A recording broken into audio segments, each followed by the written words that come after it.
2025 శ్రావణ మాసం జూలై 25వ తేదీ నుండి ప్రారంభమవుతుంది. పండుగలకు, పుణ్యకార్యాలకు విశిష్టమైన ఈ శ్రావణ మాసంలో ఏ ఏ రాశులు అనుకూల ఫలితాలు పొందనున్నాయి, ఎలాంటి పరిహారాలు పాటిస్తే మరింత ఫలితాలను పొందవచ్చో తెలుసుకుందాం. ఈ 2025 ఈ ఏడాదిలోని అన్ని నెలల కంటే ఆగస్టు శ్రావణ మాసం నెలను ప్రత్యేకమైన నెలగా చెప్పవచ్చు. ఎందుకంటే ఈ నెలలోని గ్రహ సంచారాలే కాకుండా కొన్ని ప్రత్యేకమైన యోగాలు ఏర్పడనున్నాయి. ముఖ్యంగా చాలా శక్తివంతమైన లక్ష్మీనారాయణ యోగంతో పాటు గజకేసరి రాజయోగం ఏర్పడనుంది. అలాగే ఆగస్టు ప్రారంభంలోనే గ్రహ సంయోగాలు కూడా ఏర్పడుతున్నాయి. ప్రధానంగా ఆగస్టు 11వ తేదీన బుధుడు కర్కాటక రాశిలోకి సంచారం చేయనున్నాడు. ఇక ఆగస్టు 16న సూర్యుడు సింహరాశిలోకి సంచారం చేయబోతున్నాడు. అలాగే ఆగస్టు 21న శుక్రుడు కర్కాటక రాశిలో సంచారం చేయబోతున్నాడు. దీంతో ప్రత్యేకమైన యోగాలు ఏర్పడనున్నాయి. అయితే ఇవి ఏ రాశులపైన ఎలాంటి ప్రభావం చూపుతాయి, ఎలాంటి పరిహారాలు చేసుకుంటే మరింత శుభకరంగా శుభ ఫలితాలు పొందవచ్చు అనే విషయాలపై తెలుసుకుందాం. కన్యారాశి. ఈ కన్యారాశి వాళ్ళకి బుధుడు, శుక్రుడు లాభస్థానంలో ఉండటం వల్ల కలిసి వస్తుంది. రోజు రోజుకు బాగా అభివృద్ధి పదంలో నడుస్తారు. చేసే ప్రతి పనిలో కూడా పురోగతి ఉంటుంది. అందరి ప్రశంసలు అందుకుంటారు. వ్యాపారంలో బాగానే లాభాలు గడిస్తారు. ఆకస్మిక ధనలాభం ఉంటుంది. ఆర్థికంగా స్థిరపడతారు. ఉద్యోగం చేసేవారైతే కెరీర్లో ఎదుగుదల కనిపిస్తుంది. పాటించవలసిన పరిహారాలు: ప్రతి సోమవారం శివాలయానికి వెళ్ళి శివారాధన చేయడం, వీలైతే శివునికి బిల్వ పత్రాలు సమర్పించడం వల్ల మంచి ఫలితాలు ఉంటాయి.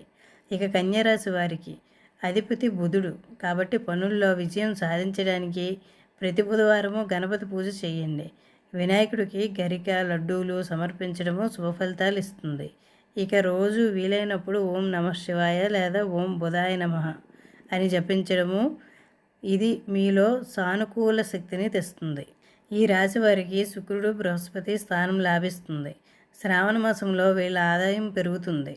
ఉద్యోగం వచ్చే అవకాశం ఉంది. కెరీర్లో పురోగతి ఉంటుంది.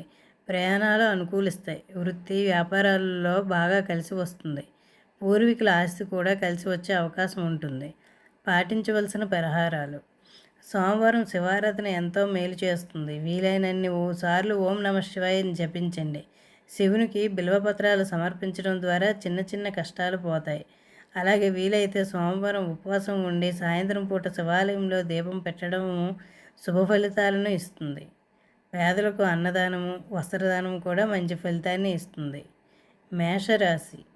ఈ రాశి వారికి శుక్రుడి స్థానము అన్ని విధాలుగా కలిసి వస్తుంది. కెరీర్ పరంగా కూడా శుభవార్తలు వింటారు.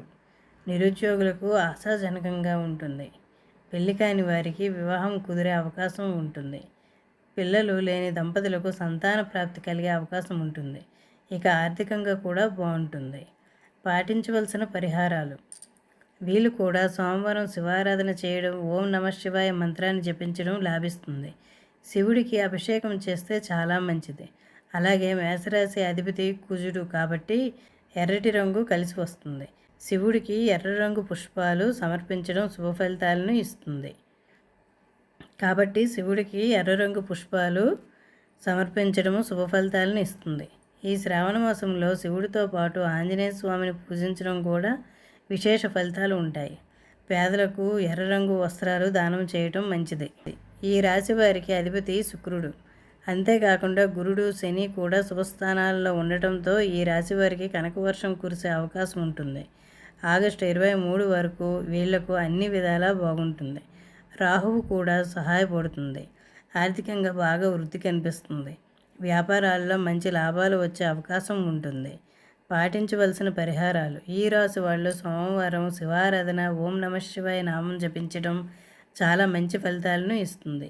ఇక వృషభ రాశికి అధిపతి శుక్రుడు కాబట్టి తెలుపు రంగు ఇష్టమైనది. కాబట్టి శివుడికి తెల్ల మల్లెలు లేకపోతే తెల్ల తామరలు సమర్పించడం శుభప్రదం. ఈ శ్రావణ మాసంలో శివుడితో పాటు లక్ష్మీదేవిని పూజించడం కూడా చాలా మంచిది. కాబట్టి ప్రతి శుక్రవారము లక్ష్మీదేవి పూజ చేయండి. మిథున రాశి.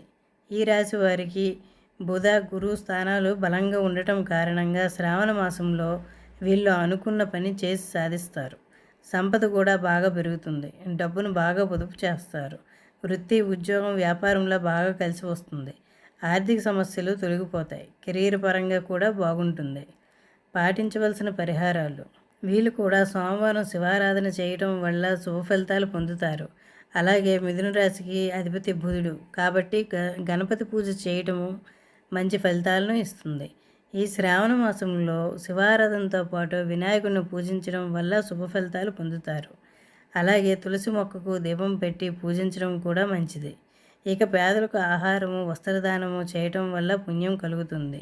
ఈ 5 రాసుల వారు కూడా ఈ రకంగా అదృష్టవంతులు అవుతారు ఈ మాసంలోని. జై జై శ్రీరామ్. సర్వేజన సుఖినో భవంతు. ఓం నమః శివాయ.